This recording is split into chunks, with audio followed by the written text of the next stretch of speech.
Nursery থেকে যখন আমরা এইরকম ছোট গাছ কিনে নিয়ে আসি, আমাদের এক্সপেকটেশন থাকে এই গাছটা বড় হয়ে আমাদের বাগান এইভাবে আলো করে রাখবে।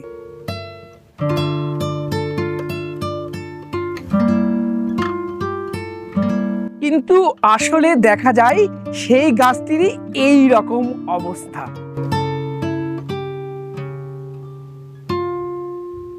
নতুন বাগানিরা লেবু গাছ করার ক্ষেত্রে অনেকেই এই রকম সমস্যার সম্মুখীন হয়েছেন, আমিও কম বেশি প্রথমে হতাম। চলুন আজকের ভিডিওতে আমরা ডিসকাস করব লেবু গাছ যদি এরকম ডাইব্যাক হয়ে যায়, পাতা সম্পূর্ণ হলুদ হয়ে যায়, মরে যেতে থাকে, তাহলে সেই সমস্ত লেবু গাছের কি পরিচর্যা করে আবার নর্মাল গ্রোথে আপনারা নিয়ে আসবেন, গাছটিকে আবার সতেজ করে তুলবেন। নমস্কার, আমি সুদীপ্ত, আপনারা দেখছেন আপনাদের প্রিয় চ্যানেল রংধনু গার্ডেন। চলুন আজকের প্রতিবেদন শুরু করা যাক।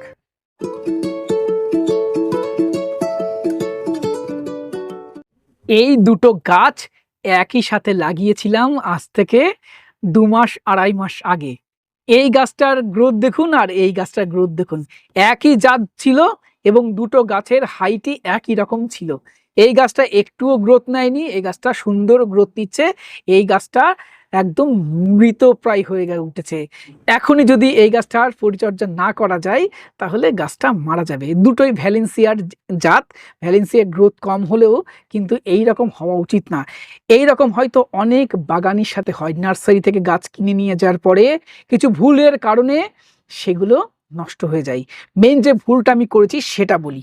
প্রথমত আমার মনে হয় আমি মাটিটা ঠিকঠাক নিয়েছিলাম না, এর ড্রেনেজ সিস্টেম ঠিকঠাক ছিল না, এবং আমার মনে হয়েছে না, আমি দেখেছি বৃষ্টির পরেও এই টবে জল জমে থাকতো, অর্থাৎ এর টবের নিচের আমি হয়তো হোলটাকে ঠিকঠাকভাবে স্টোন চিপ বা বালি দিয়েছিলাম না, ফলে গোড়ায় জল জমছে এবং গাছটা আস্তে আস্তে মরছে। যেটা আমাদের করতে হবে, এতে রুট ট্রিটমেন্ট এখন করতে হবে। প্রথমে রুট ট্রিটমেন্ট করার আগে এই গাছটিকে আমরা এই টব থেকে বার করে নেব।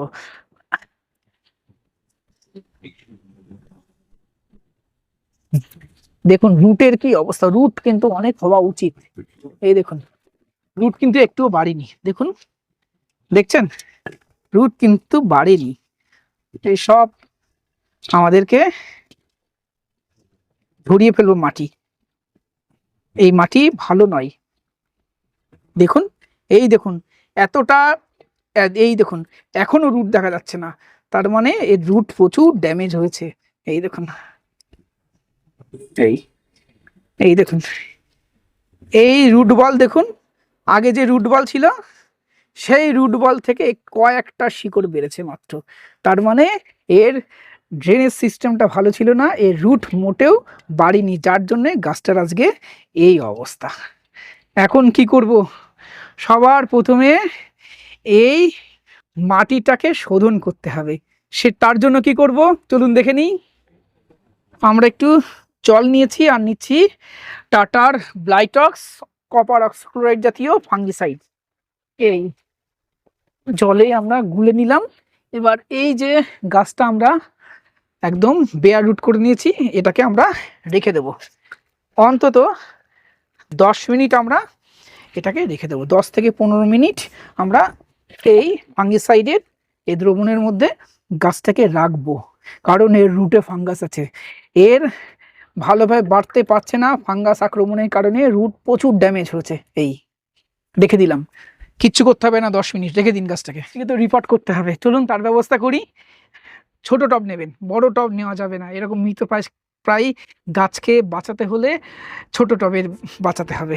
এই দেখুন ছোট টব নিয়েছি, এটা 8 ইঞ্চি টব, এর নিচের হোলটাকে উপরে স্টোন চিপ দিয়ে নিয়েছি যাতে অতিরিক্ত জল না জমতে পারে, যেটা আমার আগের টবে হয়তো সমস্যা ছিল। আর আমি মাটি নিচ্ছি, অনলি মাটি, কোনো খাবার না, কোনো সার না, কোনো ভার্মি কম্পোস্ট না, কোনো গোবর সার না, কোনো শিংকুচি হাড়ের গুঁড়ো না, অনলি বেলে দোআঁশ মাটি। গার্ডেনের নতুন সয়েল, পুরনো ব্যবহার করা মাটি নেওয়া যাবে না। আমার যে আগের মাটিটা ছিল ওই মাটিতে অন্য কোনো গাছ ছিল আগের বার, সেই তাড়াহুড়ো করে আমি সেই টবের মধ্যে গাছটা লাগিয়েছিলাম, যার জন্য গাছ নষ্ট হয়েছে।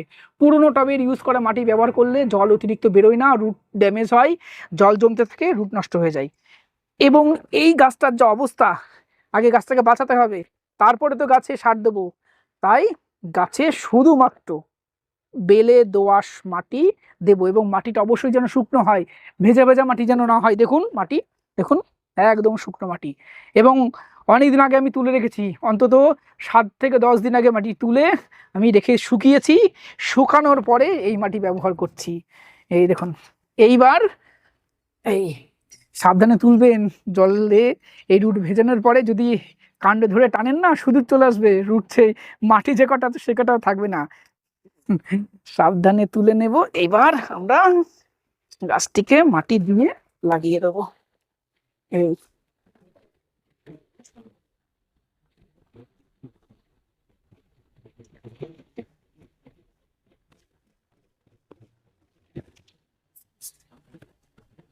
এই লাগানোর পরে চেপে চেপে দেবেন, এবং এই যে ফাঙ্গিসাইডের দ্রবণ, এটাই আমরা এই টবে দিয়ে দেব। বাস, এবার গাছটিকে কিন্তু আগামী 3-4 দিন হালকা রোদ পড়ে, সকালের রোদ পড়ে, দুপুরের রোদটা পড়বে না, ডাইরেক্ট সানলাইটটা এইরকম জায়গায় রাখতে হবে। কিন্তু ভুল করেও কিন্তু একে শেডে রাখবেন না, ভুল করে একে কিন্তু ঘরের মধ্যে নিয়ে গিয়ে রাখবেন না, বা স্যাঁতসেঁতে কোনো জায়গায় রাখবেন না। স্যাঁতসেঁতে জায়গায় রাখা মানেই ফাঙ্গাসের আক্রমণ। একে খোলামেলা জায়গায় রাখতে হবে, তবে দুপুরের রোদটাকে একটু অ্যাভয়েড করাই ভালো। চলুন এটাকে রেখে দিই, কাজ শেষ হয়নি কিন্তু, একে বাঁচাতে হলে এর পিছনে আরও অনেক খাটতে হবে।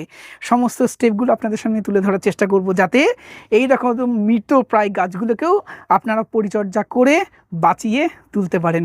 আপনাদের গাছ যদি একটাও আমার এই ভিডিও দেখে বাঁচে, তাহলে এই ভিডিওটা সার্থকতা হবে। চলুন দেখে নেওয়া যাক এরপরে আমরা কি করব, গাছটা আদেও আমি বাঁচাতে পারি কি। এই গাছ লাগানোর রিপোর্ট করার 3 দিন পর থেকে গাছের ট্রিটমেন্ট শুরু করতে হবে। দেখুন গাছের পাতা হলুদ হয়ে যাচ্ছে, অনেকে দেখে মনে করবেন এটা ক্লোরোসিস হয়েছে, নাইট্রোজেনের অভাব, নাইট্রোজেনযুক্ত সার দিয়ে। অ্যাকচুয়ালি না, কিন্তু এর পাতা হলুদ হয়ে যাচ্ছে কারণ এর রুটের সমস্যা হচ্ছে।